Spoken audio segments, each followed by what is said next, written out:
It wasn't just a K-drama, it was an emotional reckoning. When It's Okay to Not Be Okay premiered in 2020, the world wasn't ready for the tidal wave of feelings that would crash through its delicate script. A tale of emotional scars, trauma, healing, and love. Yet the heartbeat of it all? The searing, undeniable chemistry between Kim Soo-hyun and Seo Ye-ji. From the very first episode, fans could feel it, something electric yet tender. Kim Soo-hyun, already a seasoned actor known for his nuanced portrayals, slipped into the skin of Moon Gang-tae, a weary caregiver weighed down by responsibility. Seo Ye-ji, as the fiery, mysterious children's book author Ko Moon-young, was the perfect storm, wild, beautiful, broken, and intoxicating.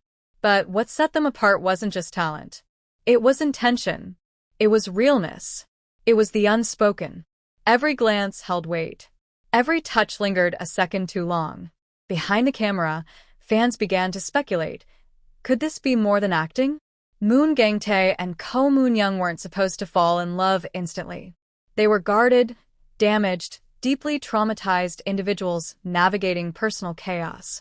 But with every slow step toward each other, every raw confession, every tear, Kim Soo-hyun and Seo Ye-ji made the impossible feel inevitable. Do you remember that kitchen scene? When Ko Moon-young offered him noodles, her voice soft, eyes searching his soul. Or when he finally broke down and cried in front of her, the first time Gang-tae allowed himself to be seen. Those weren't just acting milestones. Those were moments. Sacred little windows into something deeper, like their hearts had memorized each other off-screen. During promotions, press tours, and behind-the-scenes clips, the tension between them didn't fade. It glowed. Kim Soo-hyun, usually reserved and composed in interviews, was uncharacteristically giddy and warm when speaking about Seo Ye-ji.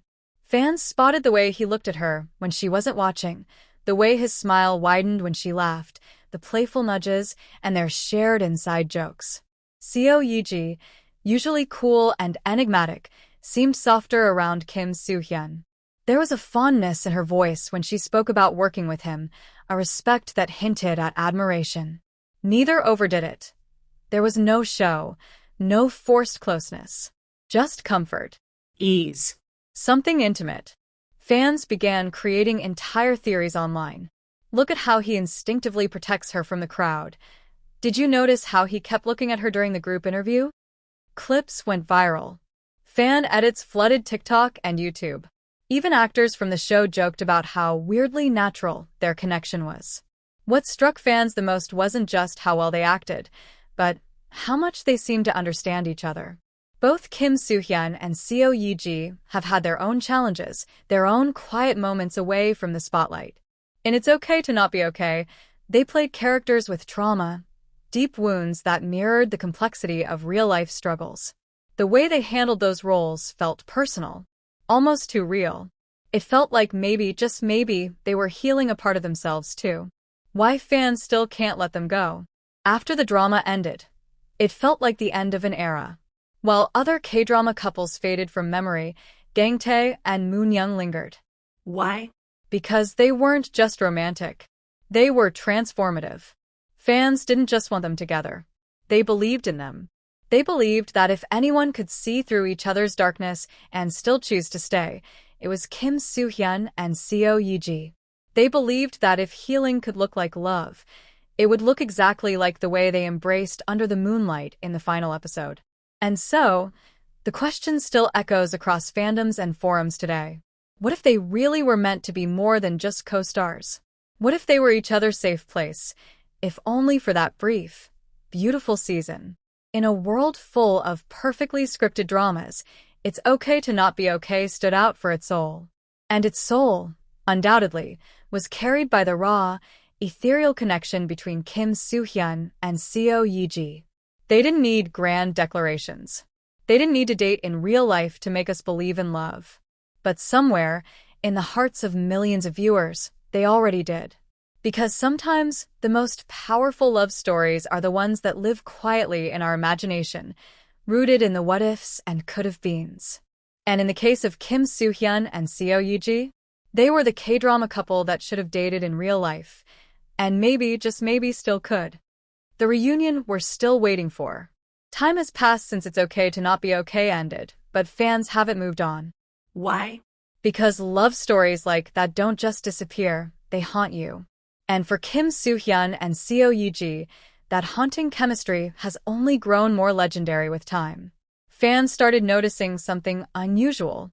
In interviews long after the drama aired, Kim Soo-hyun would still reference the show with a distant smile, nostalgic, almost longing. He'd choose Moon Gang-tae as one of his most personal roles. He never said why. And Seo Ye-ji? She went quiet for a while.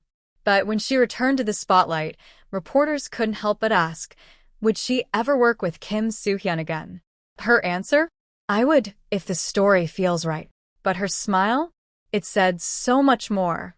Then came the fan sightings. A quiet cafe in Seoul. A man in a baseball cap, sunglasses too big for a rainy day. A woman who walked in 10 minutes later and didn't order anything.